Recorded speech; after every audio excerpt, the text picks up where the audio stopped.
Now, when it comes to understanding the basic philosophy of Star Wars, too many people get hung up on the details when, at the core, it's quite simply about selflessness versus selfishness, and the balance that needs to exist between the two for the betterment of all, or for the galaxy itself. In other words, it's really about giving as much as you take, or people living symbiotically with each other in a way that is mutually beneficial for all. And perhaps the best way to really start to break it down is to say that there are three basic ways to live your life. The first is to constantly be in pursuit of that which you don't have but want, and to spend your life trying to obtain it by any means necessary, even if it means taking it from others. Number two would be to learn to be happy and content with that which you do have, and to spend your life giving everything you can to others. Or three is to find a balance between those two extremes, to both pursue new things and experiences, yet still take solace in what you already have.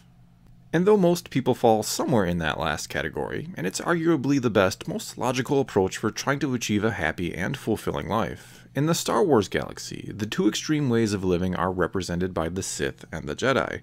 They are literally meant to be the epitomes of selflessness and selfishness, or the epitomes of joy and love versus anger and hate. And there are two very important scenes right in the Star Wars saga that begin to explain all this. The first that we'll discuss was in Revenge of the Sith, and it's when Palpatine tells Anakin the tragedy of Darth Plagueis the Wise. In a nutshell, what the story was meant to tell us is that with possession and attachment comes fear. In other words, when you have something you care about, you're going to be afraid to lose it. It's only natural. And when you then have everything you want, like Plagueis did, there's nothing left for you to do but to eventually lose it all, and the fear of losing that begins to consume you. So instead of just enjoying all this stuff you've amassed, or in the case of Plagueis, all this power, you only find yourself trying to protect it and keep it from others. And because of this, you become suspicious of everyone, because you're so wrapped up in what you have that you can only assume others will want to take it from you, which leads to hating everyone, which then leads to suffering, your own suffering.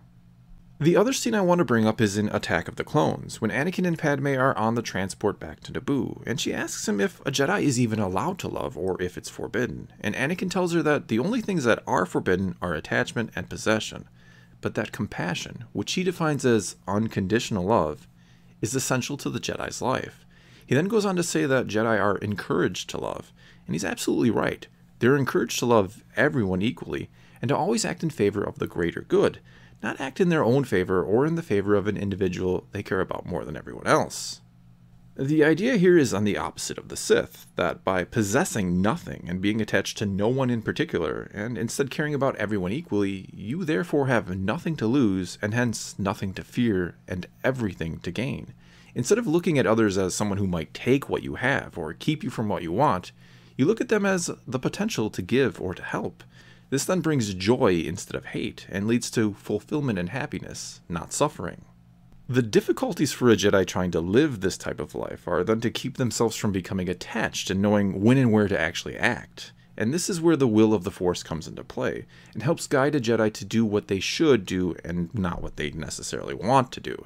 And this is also where things start to get a little tricky, because the idea here is that everyone has both free will and a destiny, which sounds contradictory, I know, but the key is individuals can either choose to embrace and accept their destiny, or to reject it and blaze their own path.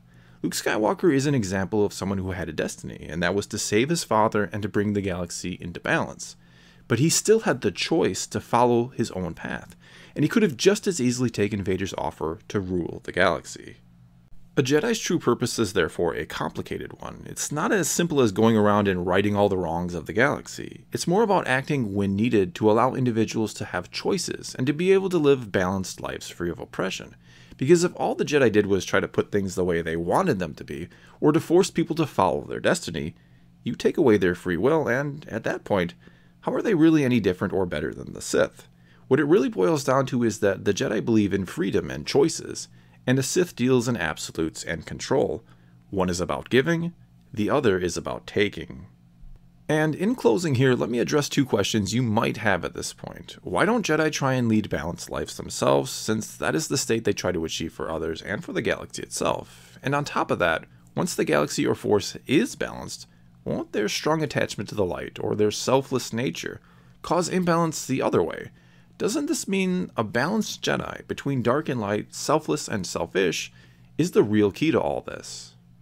Well, the answer to these questions were shown, albeit not abundantly clear, in the prequels, because the Jedi of that time were an example of what happens when the light side tries to do too much or tries to control the fate of others, or the galaxy itself, even in the name of good.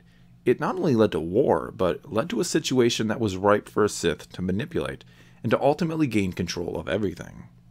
But the thing is, the Jedi will always be needed as a potential counterbalance should the Sith or some other dark side user rise. But when that greater threat is absent or hidden, and things are indeed balanced, a Jedi must take care about when and where to act, if to act at all, or we get what happened in the prequels. Again, the Jedi are not trying to make the galaxy a perfect utopia. They're trying to make it a fair, balanced place where people can live freely yet harmoniously. Not to mention, the dark side will rise again, and probably in the form of the Sith or some other absolute dark side user who only thinks inward. And the best way to defeat them is by an absolute user of the light who thinks only of others. That is what Star Wars is truly all about. Well, that's all I've got for this time. I truly hope this video gave you a good idea of what the core philosophy of Star Wars is really all about without being bogged down by too many details. Though I have little doubt some of you out there will disagree with me, and if you do, feel free to leave a comment below, and let's talk some Star Wars. And until next time, thanks for watching.